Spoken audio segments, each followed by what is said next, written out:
Not many people can say their first proper mountain bike ride was with Brandon Semenuk, I don't think. To be honest, I had no clue who he was. Not even the slightest idea. Nothing. But when he pulled out a Red Bull helmet and I saw, I was like, I was like, you got a Red Bull helmet. That means something. Then I got on my phone. I was like, let me check out this guy. Let me see who this dude is. And I was like, oh, this is like mountain bike royalty right here. At one point, I think I kind of went into hiding for a minute. I was like, this is crazy. I'm getting attacked day after day after day. And I started to look at things a bit differently. I'm like, what can I do on this course that most people aren't doing? Something just clicked. I'm like, I have to do this. Like, bikes immediately destroyed that dream. Like,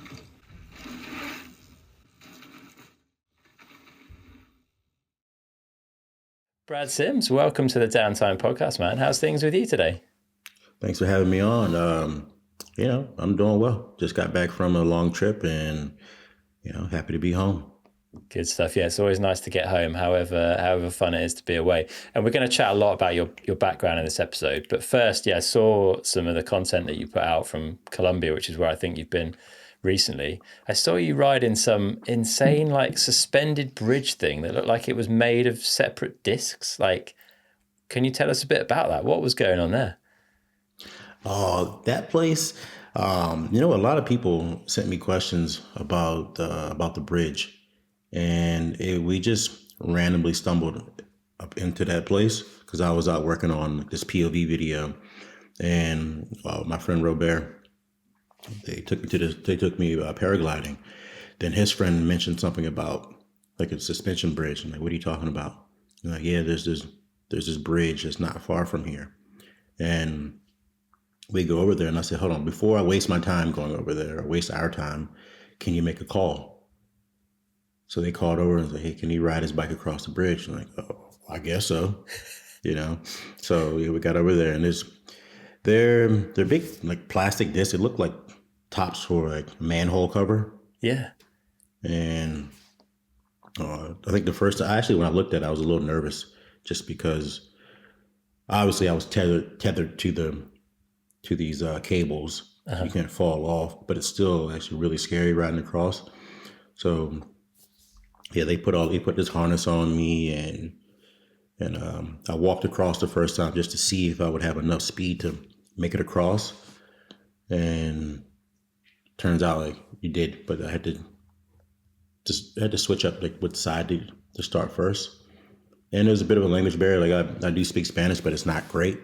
So we had to walk through a few different things, and I had to get some extra translations for certain parts of it. But you just start off, and I was just rolling really fast on it, and we get down towards the end, you almost come to a complete stop. And I was on my trials bike, so I didn't have big enough gear to actually pedal all the way out. So I ended up having to stop and just walk the bike out. Yeah, pretty wild though. It looked like was it hard to balance on? Like, did you have to be pretty accurate down the middle, or did it have enough like side to side to hold you? You had enough speed. You just started up going pretty fast, and it was hard to balance once you started to slow down. So when I slowed down, that's when I had to actually like start to pedal. So I took a few cranks, but trials bike. I don't even remember. I don't know what gear is even on that bike, but it's so low. Yeah, you're going nowhere fast, so you just stop. I just got off and just walked the rest. But even trying to walk towards the end of it, because the bridge starts to sway back and forth, so it feels like you're going to fall off.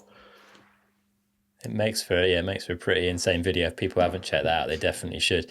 Let's talk a bit about your background. Let's go right back to the start. Tell us just a little bit about like how you grew up or where you grew up and how bikes came into your life in the first place. Let's see. I grew up in Waldorf, Maryland. Yeah, so basically let's say the genesis of my bike career, or just how things started out, was I used to play football. I played football, American football, for years. And one day, my uncle came to the house. My grandmother had 13 kids, grandparents. So big family. My uncle, he and I are only 6 months. I mean, six years apart. So while I was at football practice, one day he came to the house. My grandmother dropped him off. He's like 17, 18 at the time. I'm still I just started in middle school, and I go to practice. I was the guy on the field nonstop. I played, running back, middle linebacker, all the special teams. And yeah, just one day he was at the house. He had that bike. He had a BMX bike, and he was just jumping around, doing, some hops and stuff. And I looked and I was like, okay, that looks cool. I went to practice. Then he, came back home. He was still there. So I get on the bike and I'm jumping around, and it didn't take very long to kind of kill my like drive for like pursuing like this football dream I had at the time. Like bikes immediately destroyed that dream. Like within I'd say 3 days. I was completely over. Yeah, I was completely over it. I was like, I want to ride bikes. Like I enjoy the autonomy. I enjoy the autonomy of just riding around and just doing whatever I want to do on the bike. So that's how everything started out. So yeah, it was a lot of dirt jumping and BMX racing in those early days for you on the bike, right? Before you kind of got into the street side. Yeah, that's exactly where it started. It started, yeah, just riding small dirt jumps, just rolling around the streets, just learning bike control. Then it went straight to BMX racing. And So yeah, were you competitive in that side of things? Like, do you have a competitive spirit and you want to go and enter those races, or was it just a fun part of the scene for you at that point? I have it. Yeah, definitely competitive nature. Coming from football, so you have that winning spirit, and you want to win, win, win everything. So that same mentality, uh, mapped onto racing. And at my first race when I was 11, my uncle was there because he had already, went to the track a few times, and he said, "You should definitely go. You should go race." He goes, "You'll win the first race, no problem. You'll beat everybody." And I was 11. I was like, "Really? You think I'll win?" He goes, "Yeah, you're gonna win. So trust me." So we go to the track, and what do you know? I win my first race. It's a good feeling, eh? Especially at that age, like to be naturally straight into winning something is pretty cool. Yeah, it was a big confidence booster. Yeah. And what was the scene like at that point as far as kind of sponsorship within the race side? Was it fairly like quick for brands to start coming your way and wanting to help out, or was it a bit of a harder journey? I had a lot of early success, like with local support. Mm-hmm. So after I think maybe the first year, yeah, I picked up local bike shop sponsors. So they were helping with racing and bike parts here and there. Cool. And it helped you riding. But like where, because I guess the street riding side of things is what a lot of people will know you for. What was it that turned your eyes towards the street riding? Because obviously the track racing stuff was going pretty well. Ah, yeah. So back then, when it came to riding, if you wanted to be around bike riders, you had to go where riders hung out. Whereas today you have so many different options. There's so many different niches of people some people only ride street, some people only ride enduro and a number of things, or some people only race. So, but during that time, people had more of like an eclectic taste for what they did. I mean, they were more eclectic towards riding. And if I wanted to be around BMX riders, everybody essentially did everything except for say flatlanders. So we Mm-hmm. would end up I'd go to the track, ride with my friends at the track. We'd go to trails, ride trails. Then we'd go, roll around in the streets. So all these, anything that had to do with bikes, we would just go in that direction.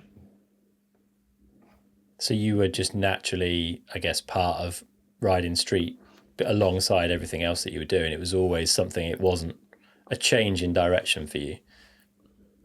Yeah, if you wanted to ride bikes, you had no. If you wanted to, if progression was something that you were interested in, and you wanted to just ride bikes, be around people, you had to go where the bike riders were located.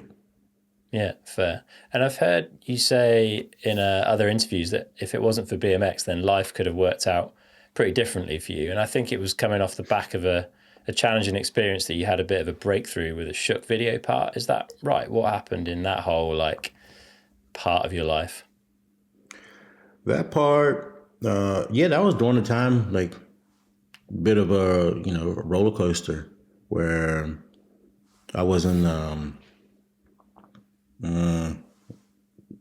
taking advantage of. I wasn't taking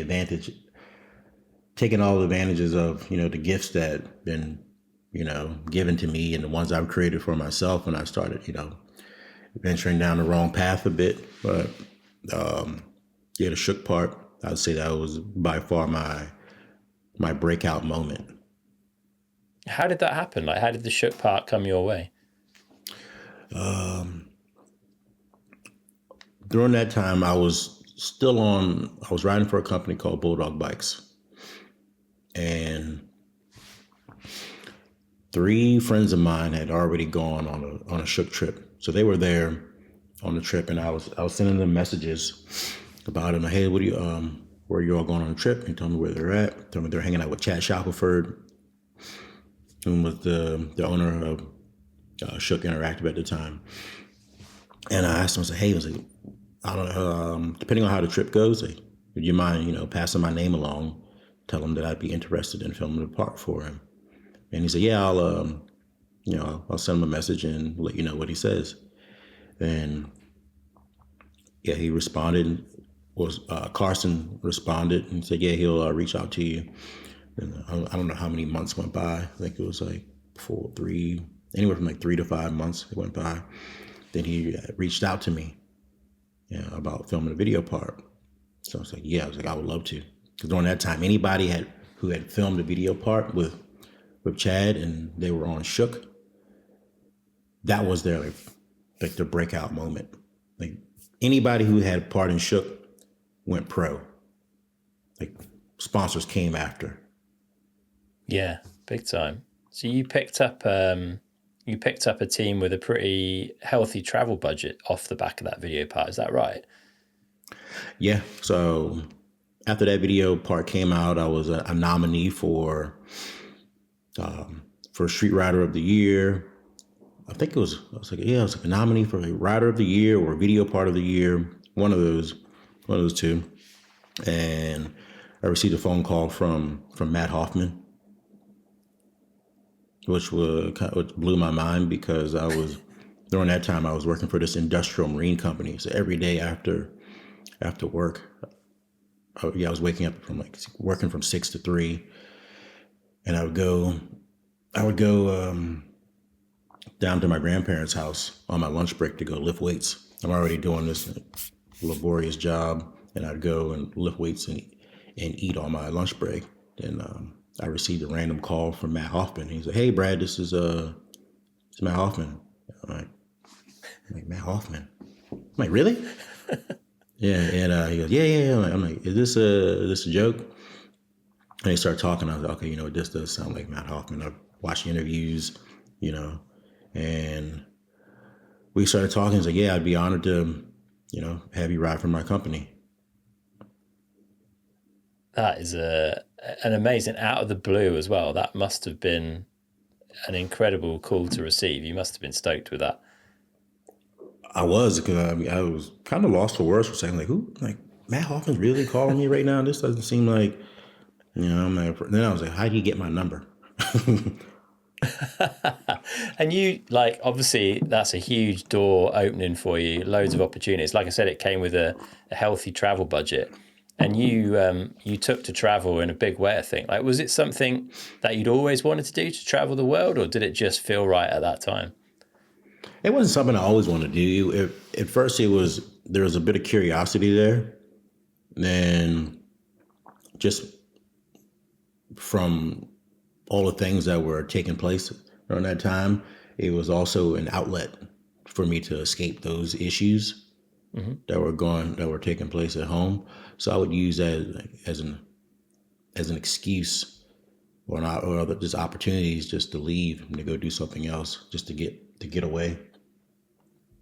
Yeah. And you loved it so much being out on the road that I think I'm right in saying at the age of 23, you decided to stop buying return tickets. You stayed like on tour basically.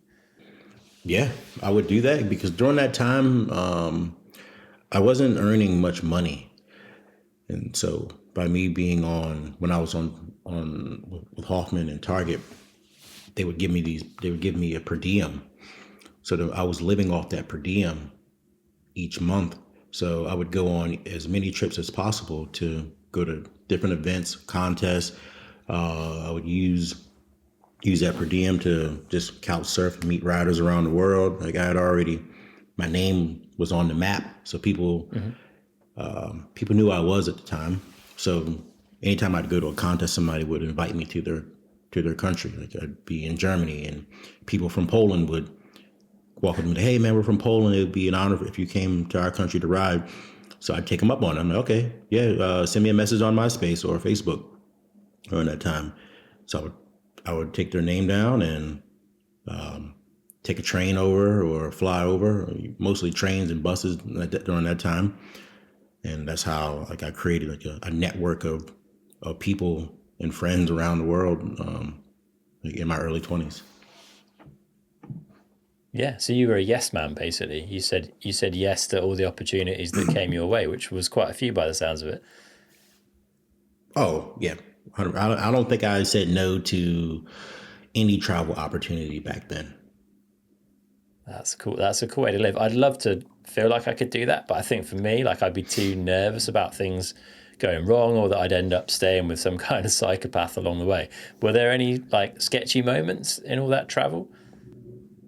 Well, just staying with random people or just sketchy moments like Just in along the general, way. like, yeah, putting yourself out there and being in environments that you're not familiar with. So, yeah, whether it's staying with people or just being in parts of the world that maybe you're not familiar when you arrive with, like the culture and how things work and what's safe and what isn't. Oh yeah, I've been in a lot of sketchy situations. As far as just staying with bike riders around the world, no. I've stayed with riders who live on little shacks on the side of the mountains with their families. I've stayed with riders whose parents who are extremely wealthy. They who live in mansions. Kind of, it's almost just like you just open up Pandora's box. You don't know what you're going to get.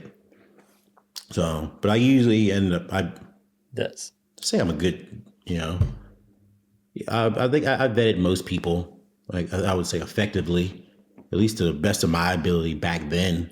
You know, so I would talk to people on Skype. I would talk to them. You know, we'd message back and forth.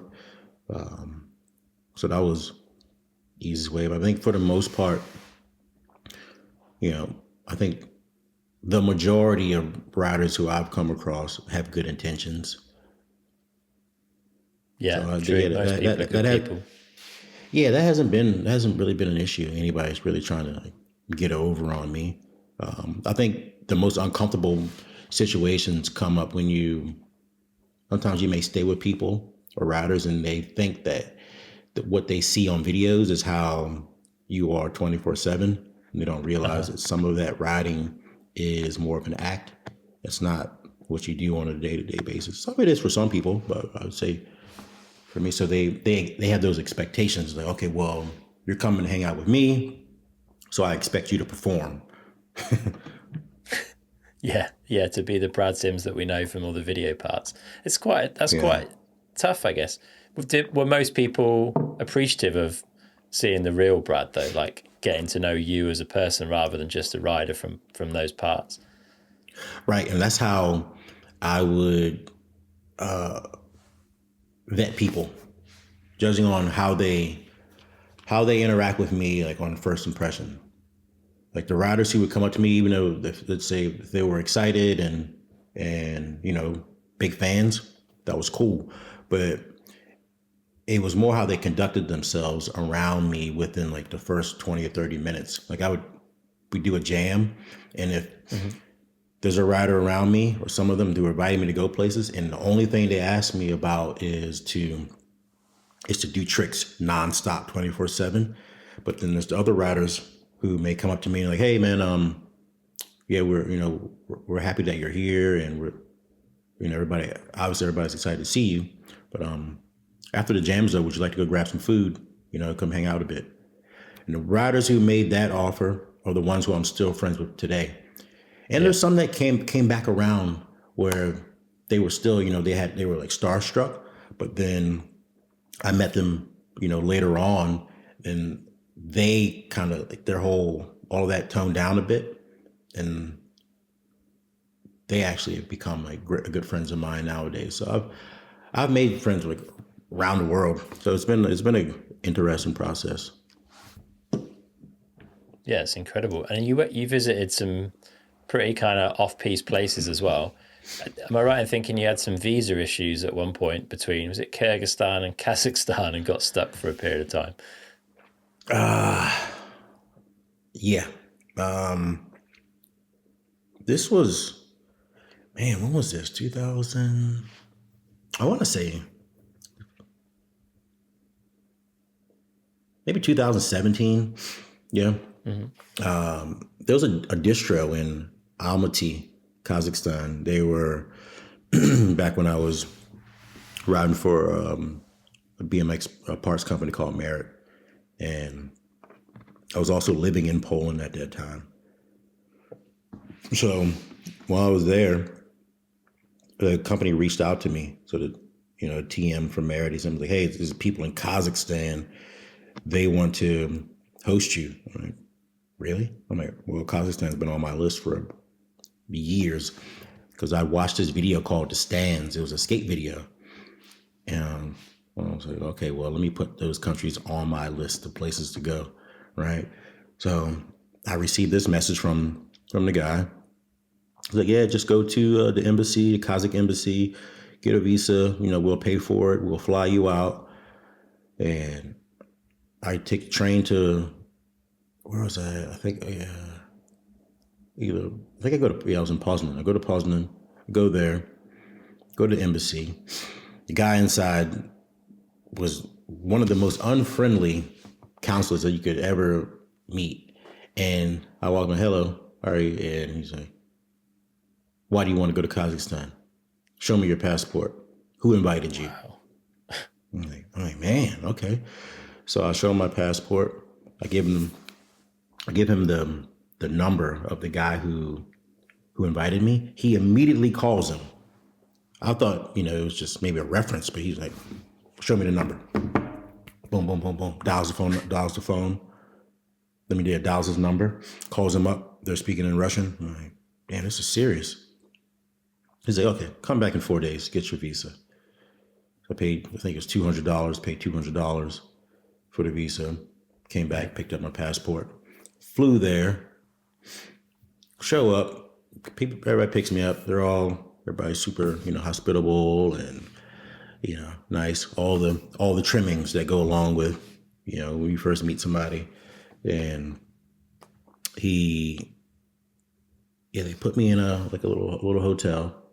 I stayed there for 3 days. I didn't have plans on staying long.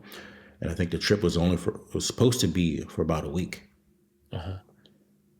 And while I'm there, I'm riding. It's cold. Like the weather, it goes from like 17, then it just drops down to 0. So I didn't really do much riding after that.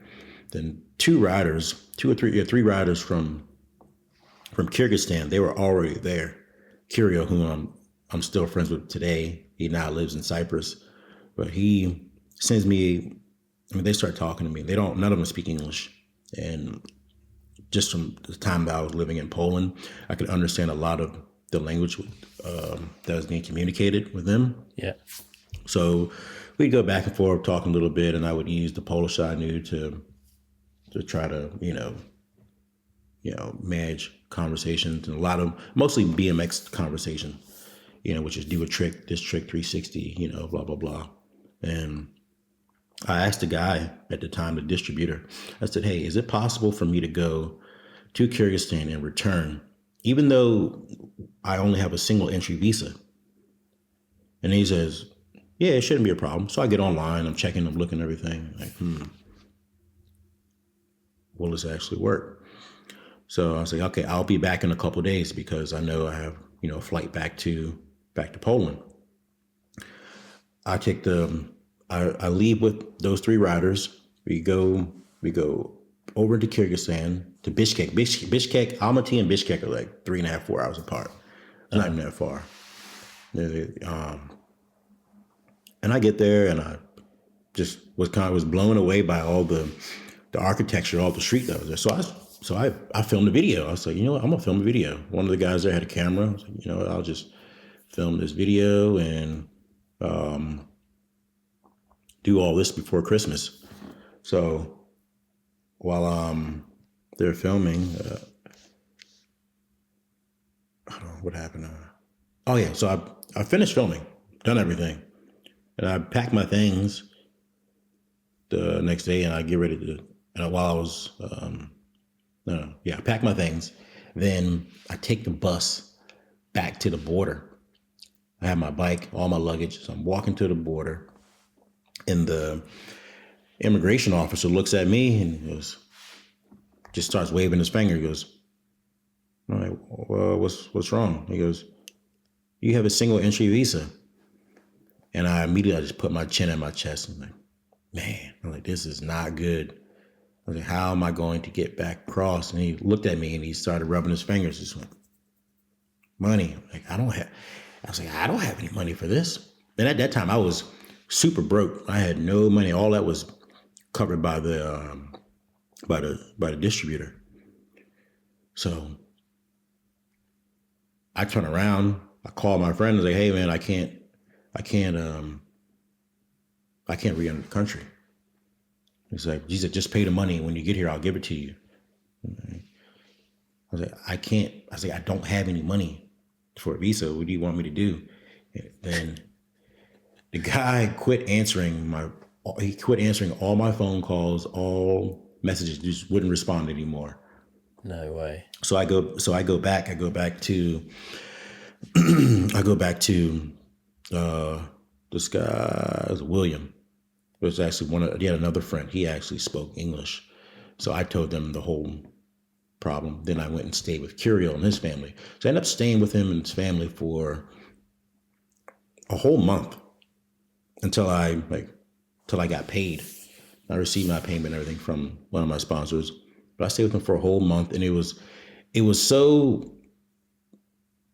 got so stressful to the point where I ended up taking a private lessons class to learn Russian because of the lack of communication I was having. I couldn't communicate with anybody. And even though the other guy I told you about who helped me, he spoke English very well. His father was American, but he did not want to really speak English at all, which I was like, okay, I get it, man. I was like, I can speak other languages too, but I don't typically enjoy it as much as speaking English. I mean, this is what I use every day. My whole life is in English. So when somebody's around and everybody has to stop the whole conversation, you're that person who they have to translate everything for, you can't keep up with the conversation. So, but yeah, that was a bit of an issue. But his family, they were great. They took me in. His mother made all this amazing food, and I stayed for the whole month. Then after that, once I got money, I flew back to Poland. Amazing. Yeah, and you've learned like a lot of languages along the way, and I'm guessing you've learned a lot of life lessons as well. Like travel's good for that. Are there like certain things that you feel like really changed in you as a result of all that travel, things that you learned from it? Yeah. I mean, I get to look at, I live in one of the most privileged places on earth. So when I travel, to other countries, you get different perspectives. Yeah. When you leave, you realize that people are more alike than they are different. Yeah. You know, I remember there was one time where I thought just because people were speaking a different language, that they were actually talking about different things.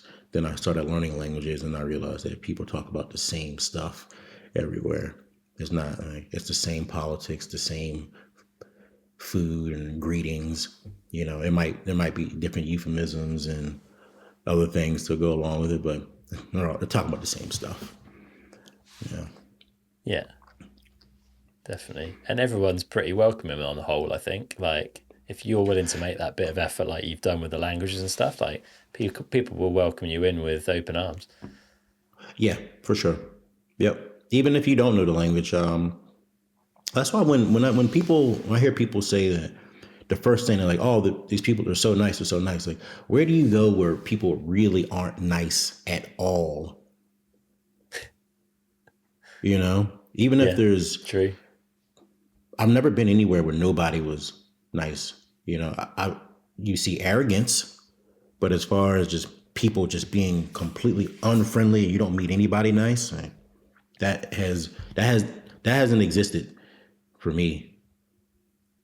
I don't Yeah, know about for you, but no, I I agree. don't Yeah, think the so. world is in general a pretty friendly place for sure. So things are going well, man. You've had a big chunk of travel in your life. You eventually made the decision to come back to the US, and you moved to Austin. Is that right? When you came back? No, I moved back to Maryland. I was in Maryland for a while, Okay. and I'm not sure. Yeah, I lived in Maryland for a while with my friend Brandon. Yeah, I stayed with him for a while, and I think this was probably around the time where I thought BMX was kind of over for me because Yeah, looking at it I'm from not. like outside, it seems kind of crazy, right? So you've had all this success, you've had two X Games medals, you were X Games fan favorite, but it was getting to the point where BMX was challenging for you, right? It was kind of it was tricky to make ends meet with it. Yeah, it was. Well, you know, I think this was probably before. I'm not sure exactly where we are on the timeline because I spent so many years traveling around. It was like a good decade plus. So, but we can go from there. Yeah, I was just sitting around waiting, trying to figure things out because whatever money I was making at the time was had really started to dry up, and I got an invite. You know, received an invite to Asian X Games. So I go out there. Thought I was motivated to ride. That was the last thing I wanted to do. I get on the course. I'm in China. I'm like, man, people paid for me to come out here. Like, I have to, you know, put forth like a serious effort. Like, I have to commit to this. Get out on the course, ride around for a little bit, just sit my bike down. I'm sitting next to it, and I've been thinking, like, man, what am I going to do? Like, this is not. I'm like, then I was like, okay, you know what? Let me stop whining. Let me stop whining. Let me stop running in the victim Olympics. Let me ride. You know. So I get out on the course, and I started to look at things a bit differently. I'm like, what can I do on this course that most people aren't doing? You know, how are they not? How can I use the course the way they're not using it? How can it benefit Yeah. me? So I get out on the course, and I just started using everything completely different than everybody else. And I qualify, I think, third or fourth. Then the next day they're calling for rain. I'm like, I don't want to ride. I don't want to ride. I don't want to do this. I'm still like, I'm still being my own oppressor at this time. I'm like, why am I doing this? I just need to focus and do this thing. So I get out there on the course and they call for rain. And like, hey, if it rains, we're going to take the results from the previous night. If I'm qualifying, I'm like, okay, well that's not bad. I mean, that's some decent money. I can live with that. So I get up in the morning. I'm like praying for rain dancing at this time. Not a drop of rain falls out the sky. It's warm, everything, you know, a little cloudy. Get out on the course, blow my first run, blow the second run, nail the third run. End up qualifying. I mean, end up placing second, winning silver. So I did better than qualifying, get silver. I won like $7,000. Then also a friend of mine who lives there, he was working with some company at the time over there. So they were doing all these like Lipton tea demos with Avril Lavigne. So I was able to do a bunch of demos right after winning that money from the contest, doing a bunch of demos around China for like another month. And I leave and go back to this. So that like kind of gave me a bit more motivation to keep going for some time. Yeah. But it did become harder. Right? I think it was like towards 2020 when I think you were in Austin at that point, where you had these X Games medals, you had this X Games fan favorite, but the money was kind of running out, and for some reason the sponsorship and the support from brands just wasn't there at that point. Yeah, that happened. That was. I blame myself for that. I mean, I wasn't consistent enough during those years. Whereas like I had built up a big name for myself, but I didn't give brands a reason to really trust me, like to trust what I was doing. Even though at that time, I think I was maybe a little too far ahead of myself. Like I was ahead of my time in terms of like the traveling, because everybody was at one time the traveling and like this quest for new spots and creating videos all around the world. That was the thing, and that was like my whole brand at the time. I was out riding in Mongolia, this country, that country, but I didn't have filmers with me to really, document a lot of the riding that I did in those countries. Little photos here and there, kind of bro cam over there. And once, when that started to kind of fizzle out, and then I found myself being in the U.S. more, then it was like this make or break moment. It's like, well, I'm either going to go and work construction because I don't have any. All right, well, I don't. I mean, I've created my skills with athleticism. I didn't go spend years in college. So what can I do? I'm thinking, all right. I mean, even if I don't get what I want, I can still find some sort of balance. But I'm at my friend Brandon's house. I'm sitting there. I'm like, all right, how can I start this process? So I started making posters. I made these posters and I was selling them online just through my Instagram. And I made like a few grand selling posters, just, get myself back on my feet. I did that for a little while. Then I moved back down to Austin and our friend Matt shows up. He's like, yeah, I want to come down. We're hanging out. So he and I started riding. Then something just clicked. I'm like, I have to do this. I'm like, if I don't start now, I'll never know. So I was like, I'm gonna work as hard as I possibly can. I was like, I can control the effort. I can't control the outcome. So if I sit around and I don't want to be the person who sits around and like, my testimony is I never tried hard enough or I just gave up. So he and I just went out while he was in town for a month with our iPhones. And I'm like, well, how can I create the biggest bang, in a short amount of time? And I was like, social media, Instagram, instant gratification, I'm like, boom, these dopamine hits real quick, bang, bang, bang, bang, and we go out, pass him the phone, he films me, and at first people were like, hey, this is crazy. And like, why are you doing this? And like, you're a well-known rider in the industry, man. You don't have to do this. I'm like, no, I have to. And I started getting some pushback from people. Some people were into it, and then some people didn't really know what was the end goal. And at that time, I mean, I just knew that I had to prove a point. So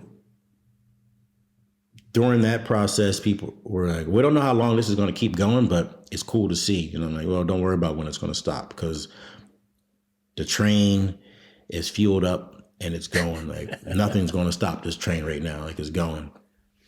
And wow, I had that level of motivation was unlike any other time. I don't know if I could. Yeah, I think at that time I was 35. Yeah, I was 35, and yeah, Matt. He and I were just feeding off one another. He'd go do something crazy. I'd go do something. We go back and forth, and I made it a goal. I would write down like a trick list of spots to go to. I was like, I'm not going home until I have at least a banger from the day. Sometimes 2, sometimes 3. So I would just feed the algorithm day after day. And I guess every other riders at that point were still focused on like video parts, right? They'd keep the bangers for their videos and they weren't releasing them on Instagram, which is kind of why you stood out. Is that how you see it? Oh yeah, well, 100%. I completely abandoned the idea of filming a video part after I had filmed 2 X Game parts, and it gave me a lot more exposure, and I'm super thankful to have the opportunity to film those video parts. I mean, Christian, he and I did a great job. He put in loads of work, just searching for spots, just driving around. He was in the trenches with me through the whole process. After those 2 video parts, and I didn't see anything, I didn't get the outcome that at least that I desired. Mm-hmm. The only thing what came with it was a bunch of loads of new followers on Instagram came from those video parts. But I didn't see any real like life-changing sort of like financial gain, something that was just going to at least just soften the reality of like, being an aging BMX rider who was ready to just re-enter the world with like very little, life experience outside of just riding a bike and traveling around the world. Now there's loads of experience in there, but as far as like work experience in the world, like I didn't have that there. Clearly I understood hard work and all those things that came with it, but it was never applied anywhere else other than physically and mentally within like a bike space.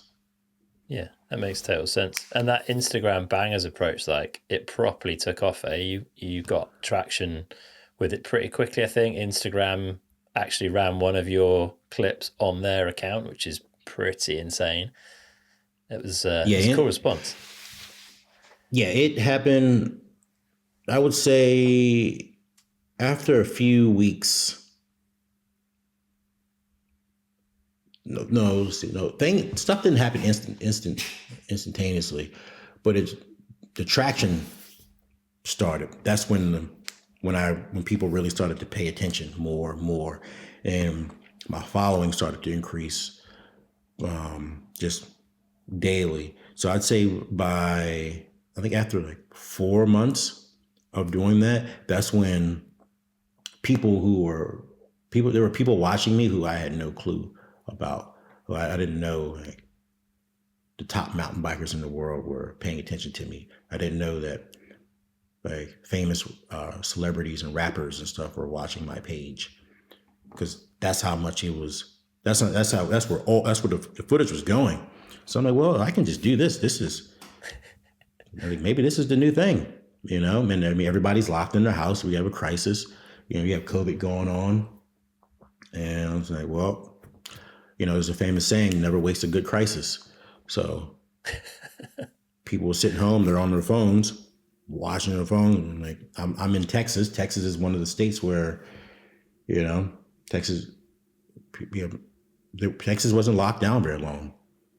Maybe like 2 weeks or something. But after that, people were out. I was out riding my bike, passing. Like, oh, you couldn't be in groups. Like, okay, I have one person. Here's my friend. Here's my filmer. We film each other. Yep. Streets were empty, so we took full advantage of that opportunity. That's incredible. And it really started to turn around things for you, right? Like it's quite late for BMX athletes generally for their career to really start surging at the age of like 35, 36. But, you know, you got Vital Oh, BMX Rider of the Year, Nora Cup Rider of the Year. It went pretty well, eh? yeah, it was actually that's late. I would say if you don't hit your stride in BMX by the time you're early 20s, and you don't do something exceptional along the way, Yeah. there's a there's a high chance that it's not going to happen for you. I've seen other guys hit around 28. Like, yeah, my friend DeMarcus, he started to get some real shine around 28. But other than that, you don't really see it too much or at all. Must have felt good though to feel Yeah, like you were back and really starting to have an impact, and in a way that I guess you never expected to through the Instagram route. it was. It was. It was almost like it was just like delayed gratification in a way. Because I don't. Because at one time I was very much like the riders who, I mean, I still am to a certain degree, where like you save your best clips for a video part and you put them online. Like I was when Instagram first came out, when it was all photos, then when they included the video feature, I was totally against. I was so anti, and I'm like no way. Because I started seeing younger guys like Stevie Churchill. Yeah, Stevie Churchill would post these like, crazy bangers on Instagram, like, or even he would post them on Twitter. No, you're posting these clips on Twitter. This is just, kind of, this is really disappearing. It's not like, okay, you can go back there. I mean, you can go back and watch it there too, but these are just clips he was throwing on Twitter. So I was very like anti like social media bike clips for a long time. And I just said, you know what, instead of pushing back on this, why not utilize it to my advantage and just rise with the occasion? And it benefited me until it started to become overwhelming. As in trying to film a banger for like every day and keep feeding the algorithm. Exactly. Because I think after 1 year was Yeah. fine. I think I started to go into about a year and a half, like not quite a year and a half, but like a year. Yeah, maybe close to a year and a half. And it started to stress me out to the point because I didn't realize how big of a wave I created, and also I didn't understand the level of expectation that I put on myself through the lens of brands who were sponsoring me or who were going to potentially sponsor me. I think had I continued that same drive for another year, I would have backed myself in a corner, and I think it would have probably ruined bikes for me. Because then, how would anybody not expect me to perform on that level when I did it? When I gave you the playbook for 2 years straight, Yeah. I was like, It's hey, brutal. The pace, right? yeah, yep. Yeah, So hard, man. And I I had guess to off the. Sorry, go on, man. also, so yeah, I had to talk with a close friend, and he was like, you can close that chapter now. You can celebrate your achievements and, be more strategic in other places. Like you can still ride at that level, but you don't have to put that much pressure on yourself and do it day after day. So you could do it once a week, twice a week, but just be intentional with what you're doing, and communicate with the brands how you want to move forward and go from there. Wise words. Yeah, it's good to have people like that around you. I want to talk a bit about like the mountain bike side of things and how that kind of took off. But first, I think I went back to some old props road falls to do a bit of research, and I saw you were in road falls 16, I think it was, and there was a really short clip of you on a GT mountain bike in that video, looking like you were maybe about to drop into something, but maybe just messing around. Was that your first time swinging a leg over a mountain bike, as far as you remember? It's a good few years ago now. No, I mean, when you say mountain bike, like just like a very normal recreational mountain bike from like, yeah, like a 26-inch no, wheeled like off-road bike. No, that wasn't my first time. No, I had already been on one, but yeah, that I do remember that clip. Yeah, from Road Fools. Wasn't my first time, but it was the first time. And you know what? It never even crossed my mind that I was going to ride mountain bikes ever. Not from that clip. If somebody told me in Road Fools 16 that, hey, in 2021 or 2020 you were going to start riding mountain bikes, I would have probably laughed. I'm like, no way. Yeah, it's a big shift, and especially like I don't know whether it's changed, and maybe we can talk about that in a bit. But like BMX always looked at mountain biking like it was a bit lame. I think, like certainly when I was younger, anyway, that was the impression.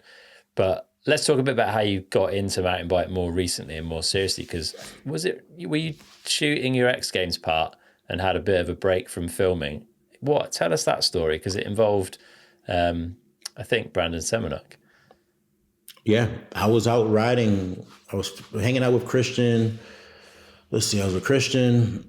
Christian was already heavy into mountain bikes, and he was, a big fan. He was already riding and doing stuff. But he hit me up. Well, I mean, he didn't hit me up. We were together.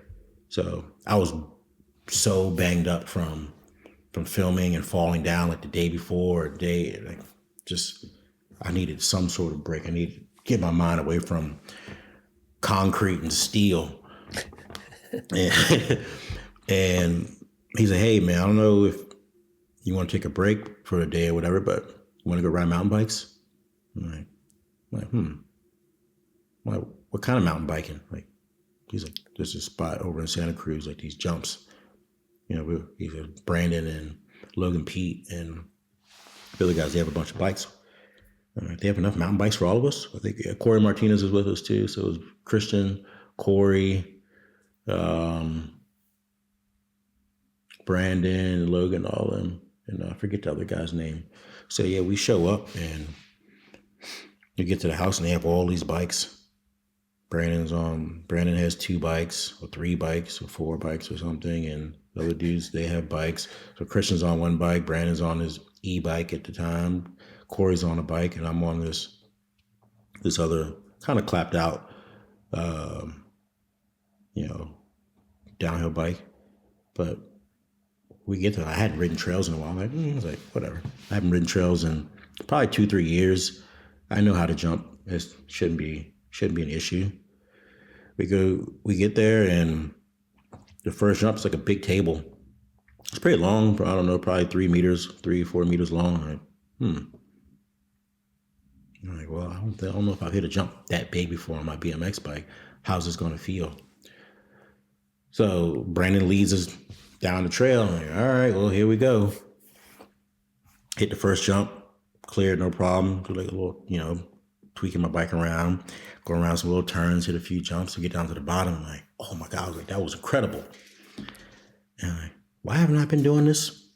I'm like, why have I not been riding these type of bikes? I think a lot of I would say when I first started seeing mountain bikes, they looked really strange to me. Like the single leg forks and all that stuff. Yeah. I used to see a lot of mountain bikes like that at the bike shops when I was younger. And I always thought it was kind of weird, and they were really high. The geometry looked strange. So I never grabbed it. And also, during that time, the bike that I was able to afford, or at least my parents were able to afford to buy, it was a $300 BMX bike at that time. So I don't even know what mountain bikes cost back. How much would you say a mountain bike cost in 97? Like a decent one? Yeah, still pretty expensive. I don't know what the conversion would be, but a lot more than you'd pay for a BMX, a decent BMX. Yeah. So that was like my real intro to mountain biking that day during X Games. But I asked, and I was, yeah, there we go. That ties into it. I was asking them, I was like, how much is this bike? And clearly, I mean, Brandon's on top of the line bike. So the bike that he was riding at the time is not going to be the same bike that your average consumer goes out and buys. Like, hey, you might go buy a $3,000 mountain bike. He's going to be on a $10,000 bike because, well, he's going to push it to limits, and that's what he needs to ride. Yeah. But yeah, that was like the most incredible day. We went out the road, we had fun. Then we actually ended up meeting up with those guys the second day. He came out while I was filming. Yeah, so Brandon was out on his BMX bike, cruising with us, and yeah, we were filming, working on some stuff. Nice. What was it like riding with Brandon? That not many people can say their first proper mountain bike ride was with Brandon Semenuk, I don't think. To be honest, I had no clue who he was. Not even the slightest idea. Nothing. But when he pulled out a Red Bull helmet and I was like, I was like, you got a Red Bull helmet. That means something. Must be pretty good, yeah. I'm like, that definitely means something. And he was riding. I mean, I didn't really see much while he was out front because I was like fourth or fifth. Actually, I was all the way in the back of the pack. Just started me. But then there were some other jumps that were like pretty big on the side, and I think he got his. No, he wasn't on a slope bike. He was on his enduro bike when I asked him. And then Christian he's like, "Nah, that's the dude right there. That's the guy." And I'm like, okay. So I just start calling out tricks. You know what I'm saying? Like, can you do a 3 table? Do a big 3 invert over there? Go, yeah, I got. He was like, yeah, I got you. Like coming right up. Goes down, drops in, boom, cranks this huge 3 invert. I'm like, all right. Then like the tricks just kept coming. I was like, big flip whip, like big cork 720. I'm like, okay. Then I got on my phone. I was like, let me check out this guy. Let me see who this dude is. And I was like, oh, this is like mountain bike royalty right here.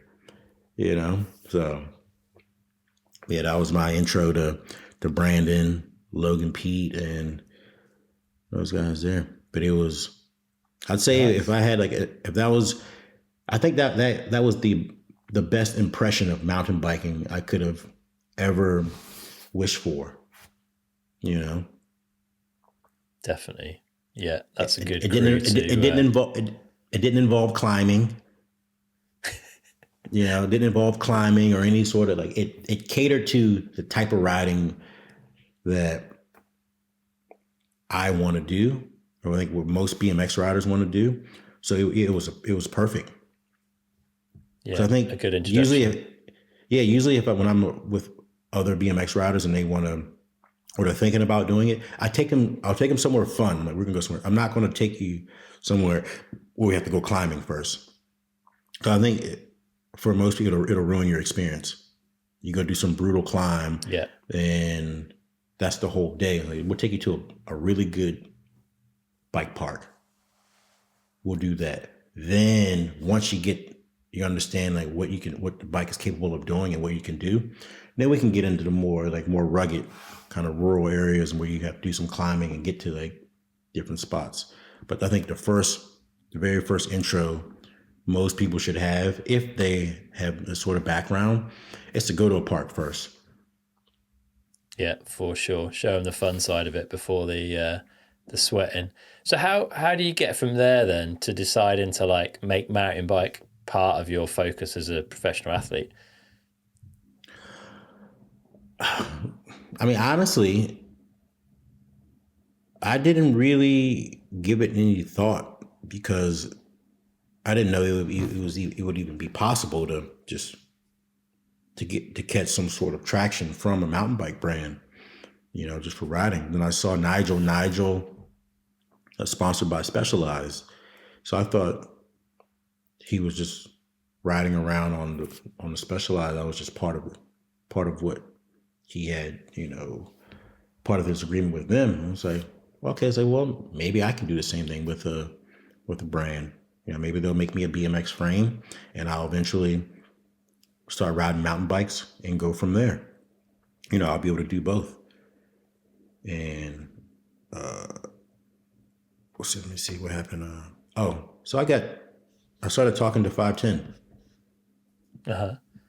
This was, with all the BMX stuff that was going on, and I was looking for a sponsor at the time because I didn't have anything. I was like, well, I'm going to shoot my shot. I'm going to see if there's a brand that nobody in BMX has at the moment, and we'll see if somebody will actually sponsor me.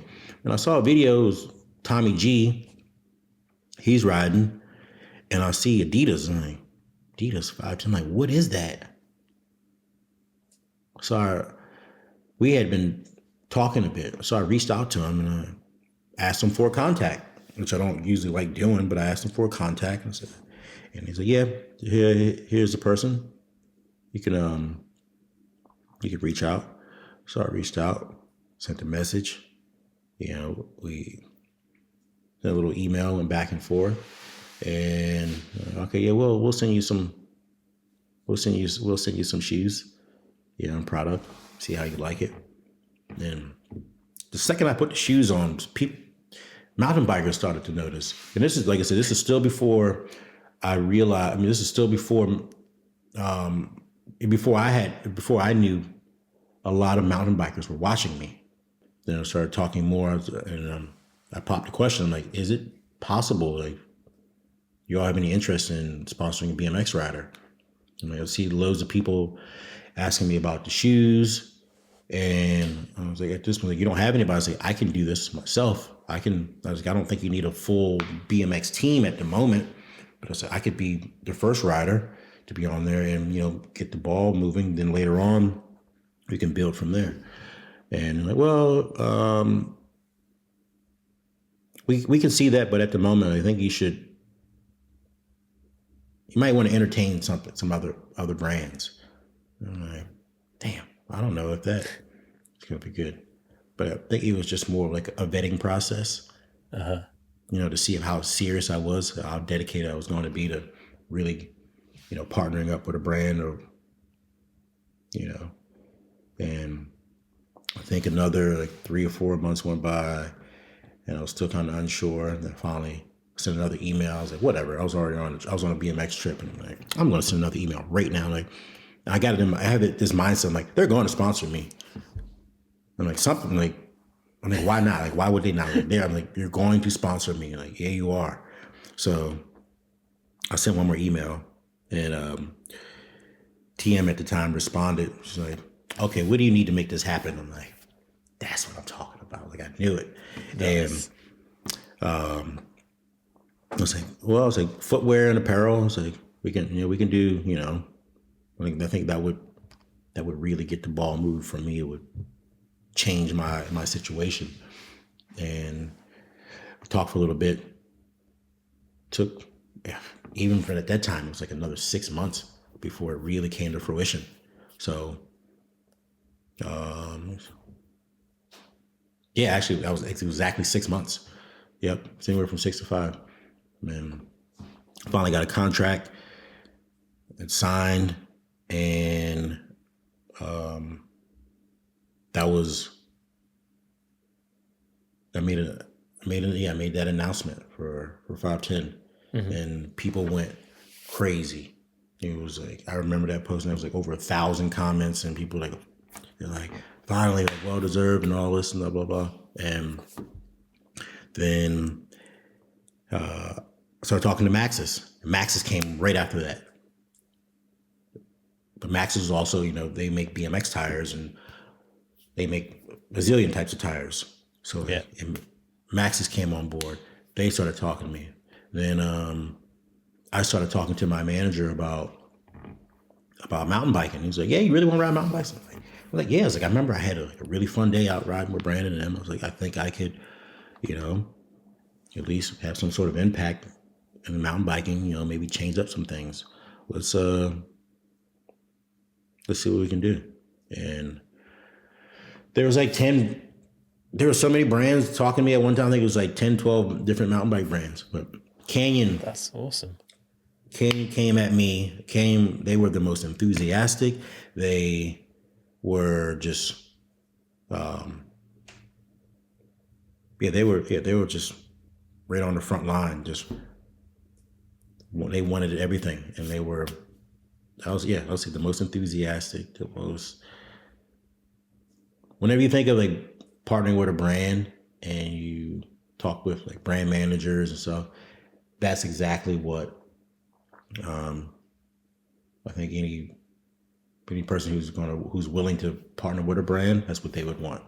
You know, real enthusiasm, like authenticity, and that's what they met me with. So it was a no brainer there. I was like, I'm going where people who actually who value me and showing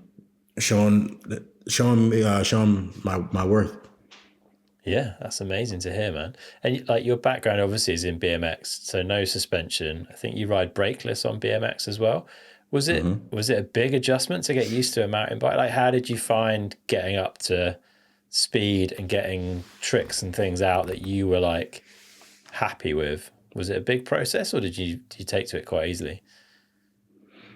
Jumping has always come easy to me. That's the easy process. Braking is a different story, especially front brakes. Like learning how to slow down before you go into a turn versus braking in the turn. Just riding technical things, speed adjustment. I haven't been on the mountain bike in a little while now, but when I get back on it, I find myself still having to readjust because when I'm pedaling around in the streets, I'm only moving. I'm not going very fast unless I'm sprinting to do something big. Yeah. Depending on the type of mountain bike you do, you're riding fast all the time. So there's a real speed adjustment there. There's braking. There's suspension, learning how to preload. Also just learning the mechanics of the bike, fixing the repairs. That stuff. Pedal striking. I don't really worry about pedal striking when I'm riding BMX, but you're climbing, just compression. Like you might jump off of something and anything. Just learning how to reposition your body. Because when I first started riding, I would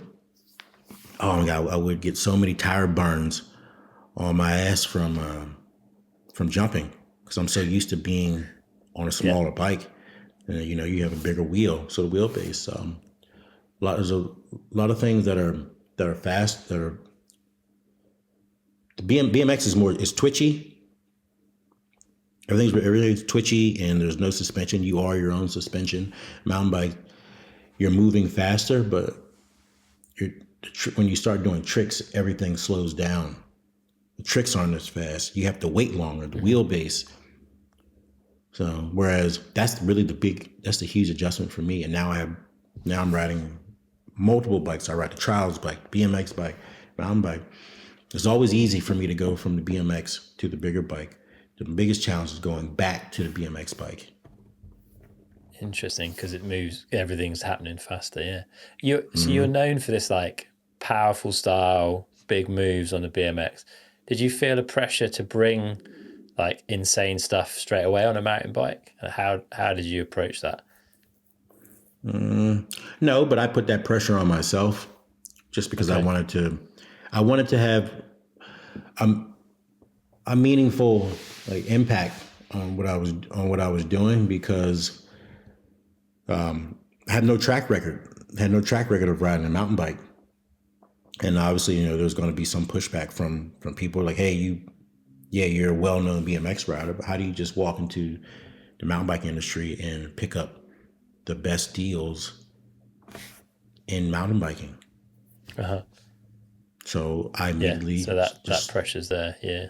Yeah, so I immediately just started doing, so I guess some standout things. I think my first clip was me doing like a gap to like curved wall ride into this creek bed. People were excited. The mountain bike industry was very supportive. When I made my announcement for Canyon, that post blew up as well. It was like I just did like a 360 and a FaceTime with Fabio. And that's when I found out the mountain bike industry had been watching me. I didn't know from 510. I didn't know from the 510 post because I hadn't been on a mountain bike, and I didn't know from Max's because I was still on a BMX bike. But when I got on the mountain bike, that's when the comment section went crazy. I'm like, who are these people? I'm just seeing all of these, just verified pages, just one after another, like this rider, that rider. I'm like, let me click and see what these guys are. So I look at these guys, look at these pages, and these guys have hundreds of thousands of followers. They're like, at the top of their game in mountain biking. There's everything from racers to slope style guys to trials people, cross country, everything. So it's well over 1,000 comments. And I'm like, oh, so you all been watching the whole time. Like, I have no clue. Then I started, following various accounts and started talking to people and communicating. And they're like, arms wide open, like, we've been waiting for you. That's so good to hear, man. That's so good to hear. It's nice to hear that mountain biking has been a welcoming space. What about the response from the BMX world? Were people stoked for you kind of in the opposite direction? Because like I mentioned earlier, I've always had the impression, certainly back in the day anyway, where like BMXers looked at mountain bikers and were like, oh, that looks a bit rubbish. Like, what are they doing? Like, how did your BMX like friends and colleagues respond? There was... BMX industry did not take that well at all. There were loads of people who were, they were happy for me, but people thought that I was going to immediately just abandon BMX. And so I see, a lot of pushback, a lot of negativity, and far more than I had ever imagined. So that was weird. That was weird to me.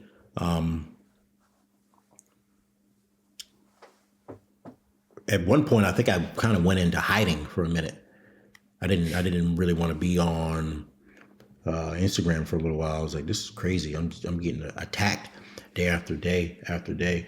I think anybody in BMX who like eventually starts to become successful and BMX catches wind of it, like,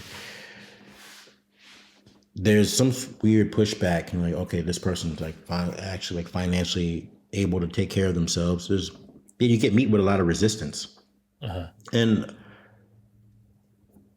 I guess I understand. I'm trying to look at it from the other side too, because riders who were attacking me, some of them were like, you're like one of the last like well-known, I guess, sort of mainstream riders who hasn't really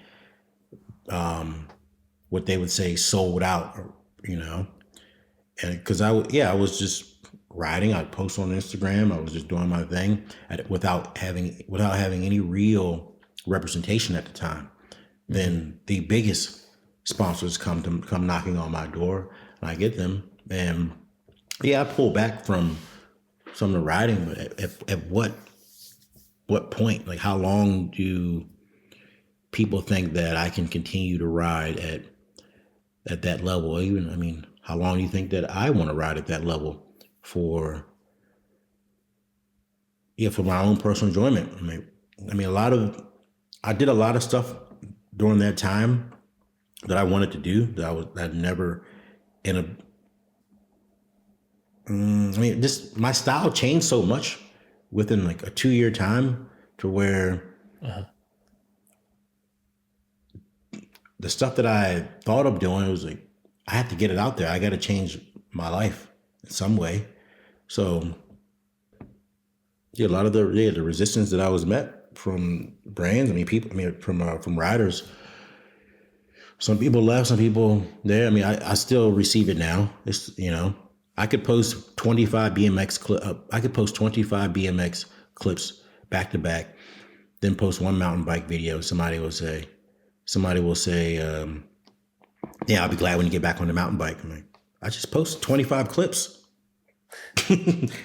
all BMX. Now I posted one mountain bike. I'm like, how? Like,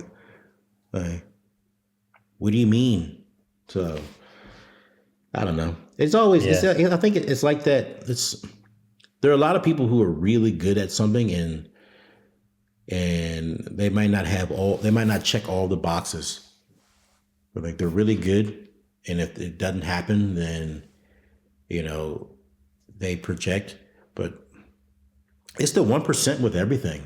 If you look Yeah. at football. I mean, how many people in the UK want to play for Manchester United? Everyone. Yeah.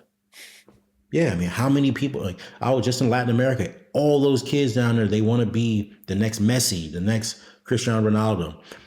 1% of them are going to make it. So Yeah. Yeah, it's a tough one, isn't it? It's a tough one for sure. So it's yeah. good.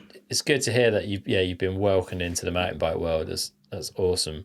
Like, what do you personally want to achieve? Like, to put your stamp on the mountain bike world, both from like, I guess, a style and a content perspective, but from a representation perspective as well, right? Let me see. Yeah, I wanna make a solid video. I think mountain biking for me is it's a transition out of BMX. I'm not going to ride BMX forever, especially street riding. Like, yeah, that's home for me. But mountain biking gives me so many other avenues to where I can ride with people my age. I'm not constantly going out. I have. That's the one thing about BMX. Like, you ride with people who are 10, 15, 20 years younger than you are. But it's Yeah. also for me, like, now, like, I'm in a space where I'm nearing 40. I can't just call up people the way I used to. And like, hey, you want to go do X, Y, Z? Now it's like, hey, well, I have a wife and kids. I'm a family man. I got to check in on this thing. So like, lifestyle change is big. So I think with me, mountain biking helps me transition into more adult life.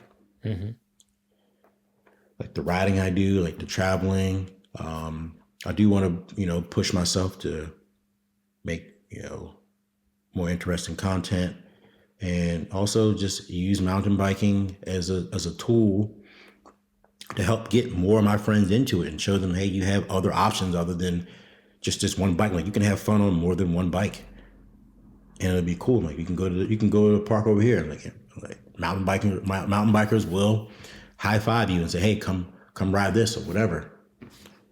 So Yeah, that's cool, man. And you've been putting quite a lot of focus into the YouTube stuff recently, I think. Is that fair? yeah, I started. It hasn't been much mountain biking. It's been more BMX. Just BMX is much easier to film, which I've had to come to terms with when I first started filming some mountain bike stuff, just because it's more difficult to tell the story on the mountain bike, Yeah, for sure. especially if you're in the mountains somewhere, and if you want to go. Mountain biking is like more of an event. When you go out, if you want to go film or do something, you load up the bikes. You may have to drive, unless you live in the mountains. You don't have to drive, or whatever. But you pack up, you drive to a park or to a certain location. You may have to climb 45 minutes to get to the spot. Then you can ride in this one area. Whereas when I get on the BMX bike, I just go out. I may drive, but I'm saying, all right, well, there's some stairs, there's a handrail, there's stuff that the state, has built. So you're just gonna do it. Just mountain bike just requires a bit more planning. It's more strategic. I like it, but it also is a big challenge. Definitely. Well, and you took that traveling to ride to the next level recently. You did a little video series with Canyon where you flew around in a friend's plane visiting people to go and ride with them. How did that all come together? It was a pretty different project. Yeah, it was. That was fun. I was down in Oaxaca doing a 510 shoot, and I talked about like, some sort of project in Fraser. He said, "Hey, I'm working on my pilot license now. I also have a friend. He's already a pilot, and he's a producer, all these things." And he was like, "We should make a project. We should do something." I'm like, all right, well, let's just see let's see what we can put together. And I guess like 6, 7 months had passed by, and we had been talking about, planning out the project and some other projects that I had in mind that had fallen through. And yeah, go out to Whistler and had my first Whistler experience, which was fun. And we started the trip from there. But I had no idea how much actually goes into aviation until we actually started to, I guess, participate in the whole process. Everything from like fueling, also how expensive it is. Like I'm driving around the market, I'm like, oh yeah, let me put 30 in here, let me put 40 in, and the tank's full.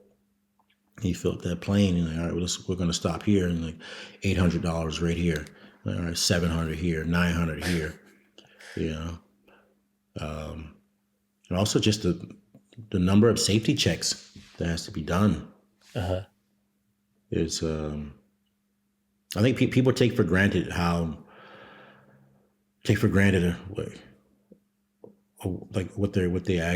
what goes on in flying, just because they've made it commercial flying. They've made it very comfortable.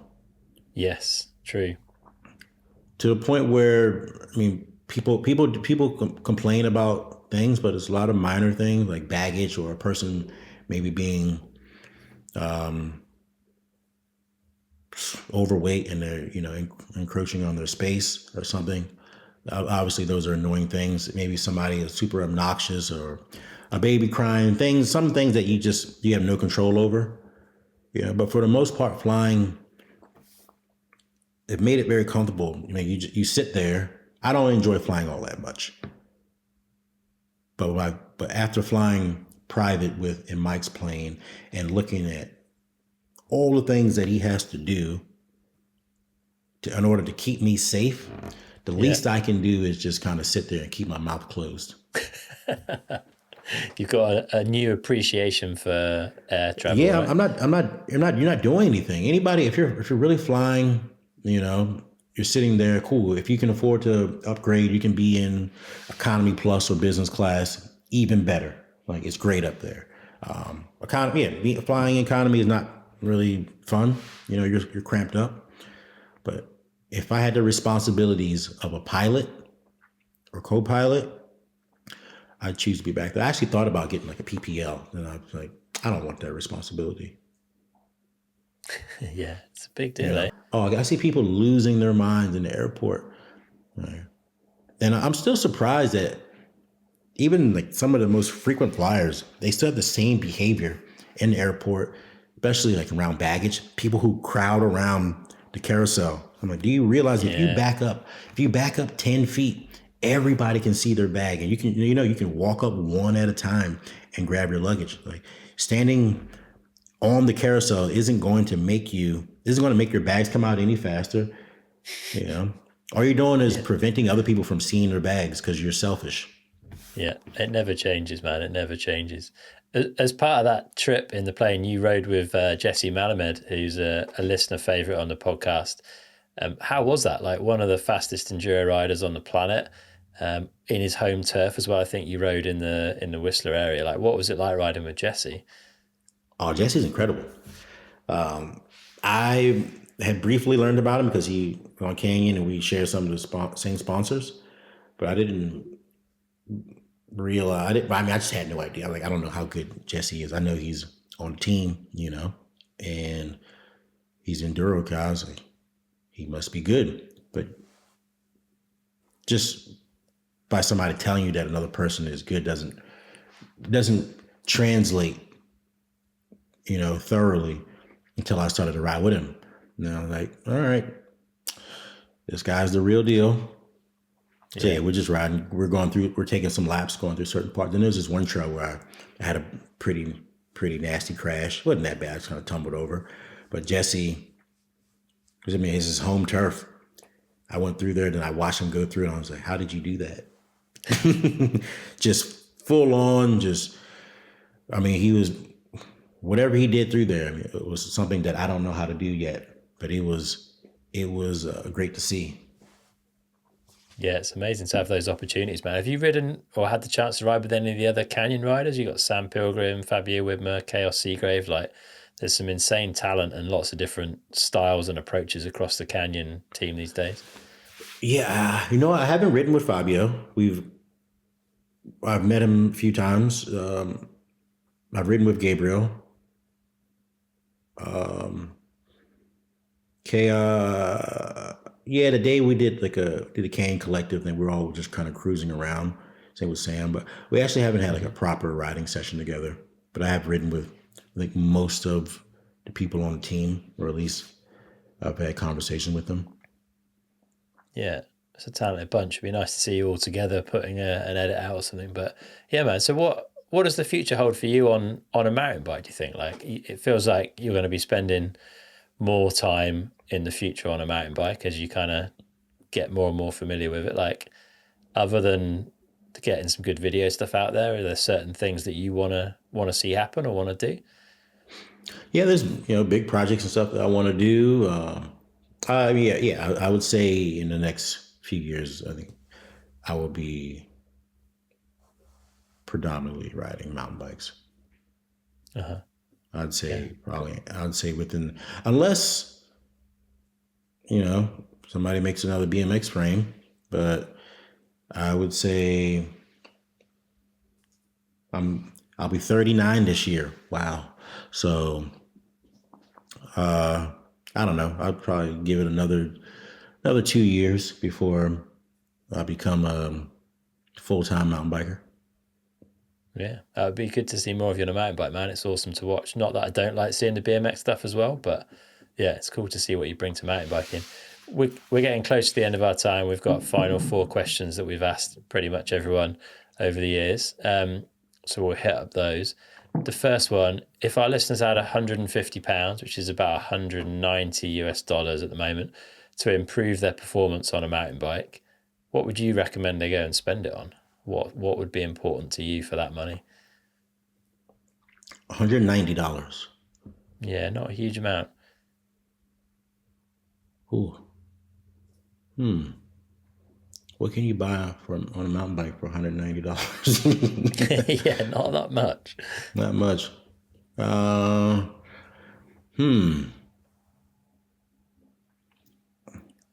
would say,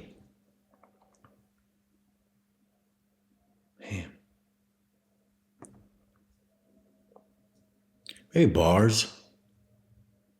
Okay. Handlebars. Bars or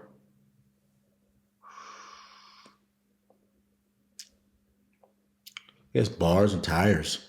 I mean, that's an interesting price range. You can't get too much. No, you can't for sure. What bars do you run? Is there like a go-to for you? P&W at the moment. Yeah. Nice, they're a good bunch. Yeah, nice one, man. All right, second one. If you could wind back the clock and sit down with yourself age 16, what advice would you give 16-year-old Brad?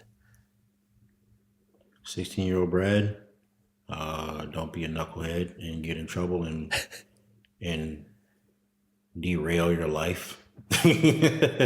So you have to pay for it on the back end.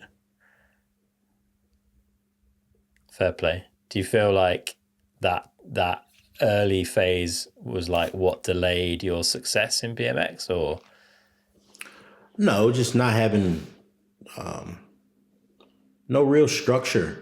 I was never a planner, so it took a long time to learn how to plan. So, and just consistency. Yeah.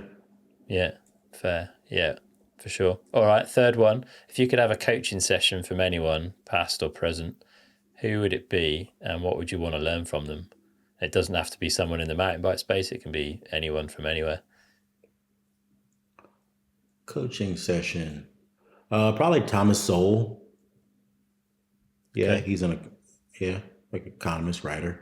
Probably just like to sit down with him, pick his brain. You know, Is there certain things about him that you'd want to like pick on? mm, just actually, you know what? No, no, no, no, no. Let me take that back. Let me take that back. Even though he's a good one. My grandfather. Yeah, he's 104. Uh-huh. Yeah, he's No way. 104. Yeah. I haven't had much time. He's pretty ill right now, so I would.